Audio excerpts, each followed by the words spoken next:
नमस्कार. Navdeep career academy या YouTube चॅनलवरती आपलं सर्वांचं स्वागत आहे. मुंबई उच्च न्यायालय शिपाई सराव प्रश्नपत्रिका पेपर क्रमांक 15 दिनांक 5 एप्रिल 2026 रोजी आपण आयोजित केलेला होता. या पेपरमध्ये कशा पद्धतीनं प्रश्न आपण विचारलेले होते त्याचे उत्तर आपण आजच्या या व्हिडिओच्या माध्यमातून बघणार आहोत. त्यापूर्वी मित्रांनो, चॅनलवर नवीन असाल तर चॅनलला सबस्क्राईब करून घ्या, जेणेकरून तुमच्यापर्यंत जे काही अपडेटेड व्हिडिओ आहेत लवकरात लवकर पोहोचेल. या ठिकाणी प्रश्न क्रमांक पहिला आहे, राष्ट्रीय शिक्षण धोरण 2020 NEP 2020 कोणत्या क्षेत्रात संबंधित आहे? तर याचं योग्य उत्तर आहे पर्याय क्रमांक बी, शिक्षण. त्यानंतर आहे प्रश्न क्रमांक 2, भारतातील आयुष्यमान भारत योजना कोणत्या वर्षी सुरू झाली? तर पर्याय क्रमांक सी, 2018 हे याचं योग्य उत्तर आहे. त्यानंतर आहे प्रश्न क्रमांक 3, सार्क संघटनेचे मुख्यालय कुठे आहे? तर याचं योग्य उत्तर आहे पर्याय क्रमांक बी, काठमांडू. त्यानंतर आहे प्रश्न क्रमांक 4, महाराष्ट्रातील उजनी धरण कोणत्या नदीवर आहे? याचं योग्य उत्तर आहे पर्याय क्रमांक सी, भीमा. हे सोलापूर जिल्ह्यामधील धरण आहे भीमा नदीवरील उजनी. त्यानंतर आहे प्रश्न क्रमांक 5, भारताचे पहिले उपग्रह कोणते होते? तर याचं योग्य उत्तर आहे पर्याय क्रमांक बी, आर्यभट्ट. त्यानंतर पुढचे 5 मराठी व्याकरणचे प्रश्न. कष्टाळू या शब्दाचा विद्यार्थी शब्द कोणता? तर पर्याय क्रमांक बी, आळसी. त्यानंतर आहे प्रश्न क्रमांक 7, तो गाणे गात आहे या वाक्यातील काळ कोणता आहे? तर याचं योग्य उत्तर आहे पर्याय क्रमांक डी, अपूर्ण वर्तमान काळ. त्यानंतर आहे प्रश्न क्रमांक 8, रामाने श्यामला बोलावले या वाक्यातील अप्रत्यक्ष कर्म कोणते? तर याचं योग्य उत्तर आहे पर्याय क्रमांक बी, श्यामाला. त्यानंतर आहे प्रश्न क्रमांक 9, सुंदर या शब्दाचा सामान्य रूप कोणता? तर पर्याय क्रमांक सी, दोन्ही ए आणि बी, सुंदरता आणि सौंदर्य हे दोन्ही याचे उत्तर आहे. त्यानंतर आहे प्रश्न क्रमांक 10, दुःख या शब्दाचा समानार्थी शब्द कोणता? तर पर्याय क्रमांक बी, वेदना.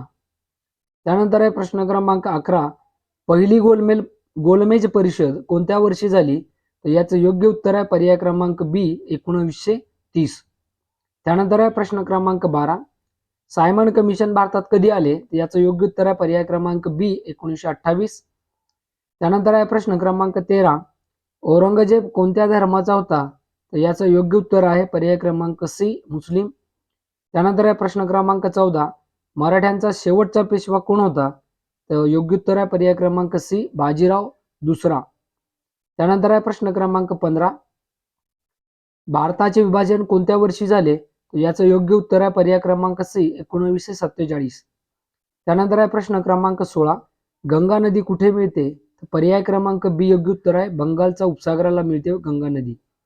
त्यानंतर आहे प्रश्न क्रमांक 17, सर्वात थंड खंड कोणता आहे? योग्य उत्तर आहे पर्याय क्रमांक सी, अंटार्क्टिका.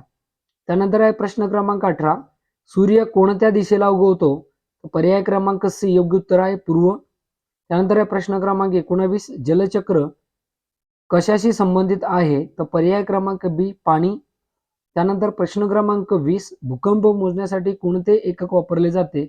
योग्य उत्तर आहे पर्याय क्रमांक बी, रिश्टर स्केल हे याचं योग्य उत्तर आहे. त्यानंतर आहे प्रश्न क्रमांक 21, भारतीय संसद कोणत्या 2 सभांनी बनलेली आहे? तर याचं योग्य उत्तर आहे पर्याय क्रमांक ए, लोकसभा व राज्यसभा. त्यानंतर प्रश्न क्रमांक 22, राष्ट्रपती कोणाची नियुक्ती करतो? तर योग्य उत्तर आहे पर्याय क्रमांक ए, पंतप्रधान.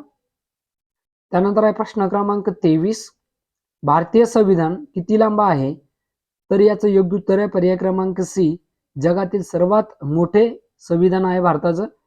त्यानंतर आहे प्रश्न क्रमांक 24, मतदानाचा अधिकार कोणत्या वयात मिळतो? तर याचं योग्य उत्तर आहे पर्याय क्रमांक बी, 18 वर्षे. त्यानंतर आहे प्रश्न क्रमांक 25, राज्यपाल कोणत्या स्तरावर काम करतो? तर योग्य उत्तर आहे पर्याय क्रमांक बी, राज्यस्तरावर. त्यानंतर आहे प्रश्न क्रमांक 26, मानवी शरीरातील सर्वात मोठी ग्रंथी कोणती आहे? योग्य उत्तर आहे पर्याय क्रमांक बी, यकृत. त्यानंतर आहे प्रश्न क्रमांक 27, पाण्याचा उकळण्याचा बिंदू किती आहे? तर प्रश्न क्रमांक बी, 100°C याचं योग्य उत्तर आहे. त्यानंतर आहे प्रश्न क्रमांक 28, गुरुत्वाकर्षण कोणी शोधले? तर याचं योग्य उत्तर आहे पर्याय क्रमांक ए, न्यूटन. त्यानंतर आहे प्रश्न क्रमांक 29, वनस्पती अन्न तयार करतात त्या प्रक्रियेला काय म्हणतात? तर याचं योग्य उत्तर आहे पर्याय क्रमांक बी, प्रकाश संश्लेषण. आणि शेवटचा प्रश्न आजच्या पेपरमधला, मानवी मेंदू कोणत्या अवयवाचा भाग आहे? तर याचं योग्य उत्तर आहे पर्याय क्रमांक बी, मज्जासंस्था. तर मित्रांनो, आजच्या पेपरमधले हे आपले एकूण 30 प्रश्न होते आणि त्याची उत्तर आपण बघितलेली आहोत.